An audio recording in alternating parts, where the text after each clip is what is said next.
আজকে তোমাদের সাথে যেই রান্নাটা শেয়ার করব সেই রান্নাটা হচ্ছে পুরোপুরি কিন্তু আমার শ্বশুরমশাইয়ের থেকে শেখা। এই রান্নাটা কিন্তু বরিশালের রান্না, জানো তো। তা বানাবো হচ্ছে শোল মরিচ। আমি যেভাবে বানাবো সেই রেসিপিটাই কিন্তু তোমাদের সাথে শেয়ার করব। শ্বশুরমশাইয়ের থেকে রান্নাটা শিখে এই রান্নাটা কিন্তু এখন আমি বেশ ভালো রান্না করি। বাড়িতে যখনই শোল মাছ আসতো তখনই কিন্তু আমরা এইভাবেই রান্নাটা করতাম। আর বরিশালের রান্না জানো, ওরা তো ঝাল বেশি খায়, সেই ঝালটা কিন্তু হতে হবে মরিচের ঝাল। সেই জন্য আজকে মাছের নামটাও হচ্ছে শোল মরিচ।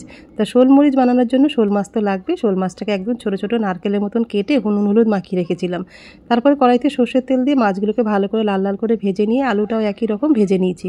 তারপর একটা মশলা রেডি করে নিয়েছি। মশলার মধ্যে রয়েছে তেজপাতা, গোলমরিচ, তারপরে তোমার শুকনো লঙ্কা, গোটা গরম মশলা, জিরে। শুকনো খোলায় ভালো করে টেলে নিয়ে একটা টমেটো দিয়ে কিন্তু ভালো করে ওটা মিক্সিতে পেস্ট, মশলাটা ভালো করে বেটে নিয়ে তারপরে দেখো কড়াইয়ের মধ্যে বেশ খানিকটা সর্ষের তেল দিলাম। তার মধ্যে ফোড়নে দিলাম তেজপাতা, জিরে আর গোটা গোলমরিচ।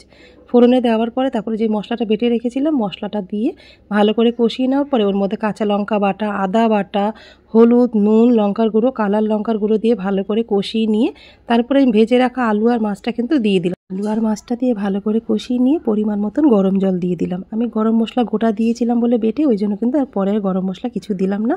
নামানোর আগে শুধু 1 চামচ ঘি দিয়ে দিলাম। শোল মরিচের রেসিপিটা তোমাদের কেমন লাগলো কমেন্ট করে কিন্তু জানিও।